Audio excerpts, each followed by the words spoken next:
Assalamualaikum warahmatullahi wabarakatuh. Teman-teman semua, balik lagi bersama gue Vasco Rusemi di Macan Idealis. Nah kawan, hari ini gue mau paparkan di video ini perkembangan situasi wabah COVID-19 di DKI Jakarta, Ibu Kota Negara Republik Indonesia. Nah teman-teman, data-data yang akan gue paparkan ini data-data yang sangat penting banget. Jadi pastiin lu simak sampai habis videonya ya.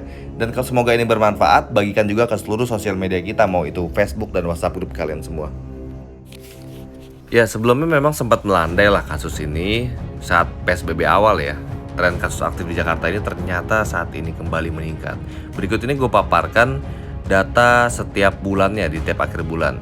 Di bulan Maret itu 608, hingga saat ini di 9 September ini sampai di titik angka 11.245 men. Gila. Ini menarik sih, perlu kita bahas apakah efektif di saat PSBB ini berlaku.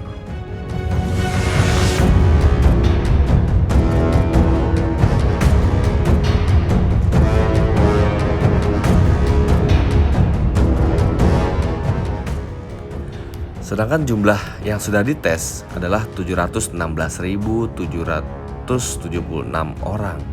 Sekitar sepekan terakhir ini sudah 59.000 orang yang dites PCR.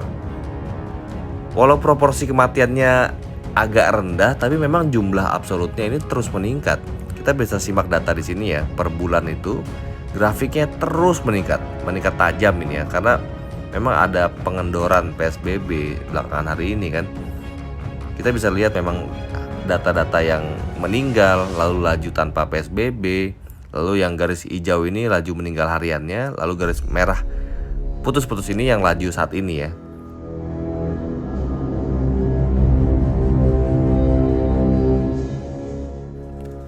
Pemakaman harian dengan protap COVID-19 ini juga terus meningkat. Kita bisa perhatikan datanya. Di beberapa hari terakhir ini memang jumlah pemakaman harian dengan protap COVID-19 ini meningkatnya sangat drastis banget.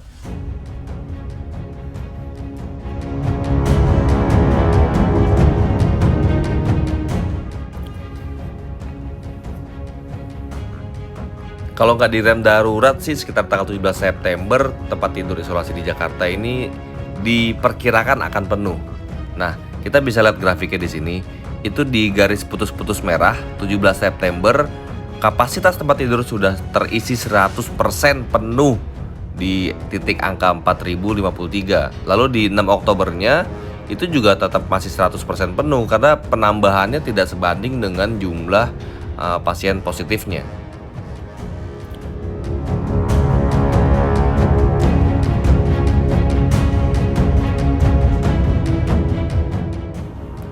Kalau fenomena ini terjadi dan terus terjadi, diperkirakan sekitar beberapa hari ke depan ketersediaan ICU ini penuh 100%. Karena kapasitas dari ICU kita hanya 528. Sedangkan kita bisa lihat di garis titik-titik merah ini di tanggal 15 September itu sudah mulai terisi penuh 100% di 528.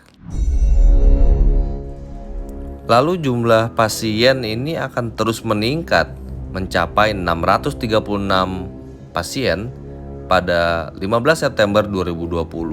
Padahal 636 tempat tidur ICU itu baru bisa terpenuhi pada 8 Oktober 2020. Ini untuk kapasitas ICU-nya ya.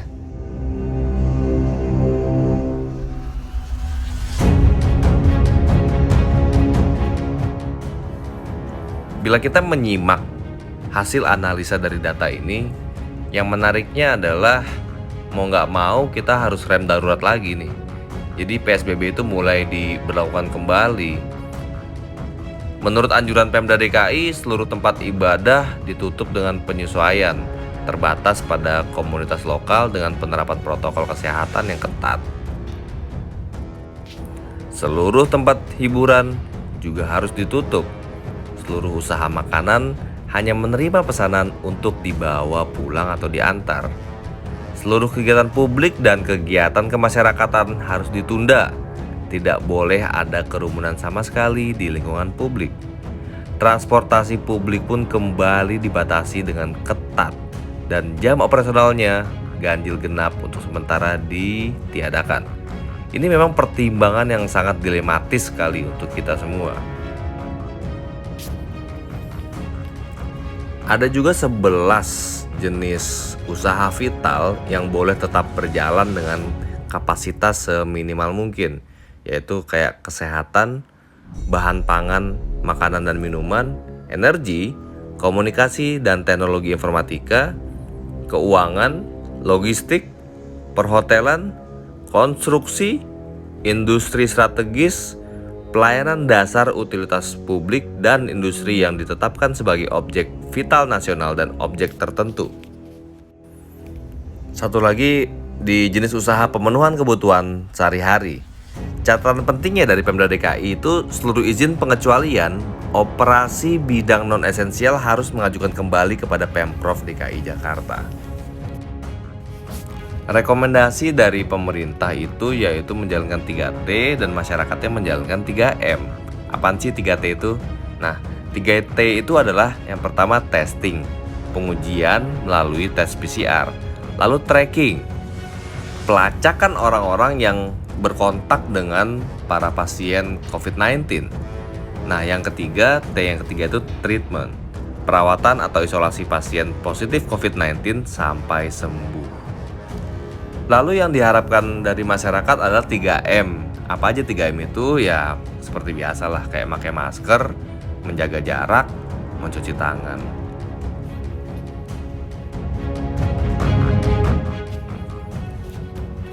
Menurut gue, kebijakan ini memang kebijakan yang sangat dilematis. Luar biasa pertaruhannya di saat kita harus mempertaruhkan pandemi atau ekonomi. Apakah kita harus menjaga kesehatan atau nggak bisa makan? Nah, teman-teman semua, gue pengen tahu apa sih pendapat kalian mengenai data-data yang gue paparkan ini. Semoga data-data yang gue paparkan ini bisa bermanfaat buat kita semua. Kalau ini bermanfaat, yuk kita bagikan data ini ke seluruh sosial media, mau itu Facebook, WhatsApp group, dan lain-lain. Nah teman-teman, kalau gue pribadi sih, kita tetap harus waspada. Dan yang terpenting tetap jaga kesehatan, makan yang cukup, dan jangan lupa asupan vitaminnya. Kalau bisa pemerintah juga membantu asupan vitamin bagi warga yang tidak mampu. Nah teman-teman semua, Assalamualaikum warahmatullahi wabarakatuh.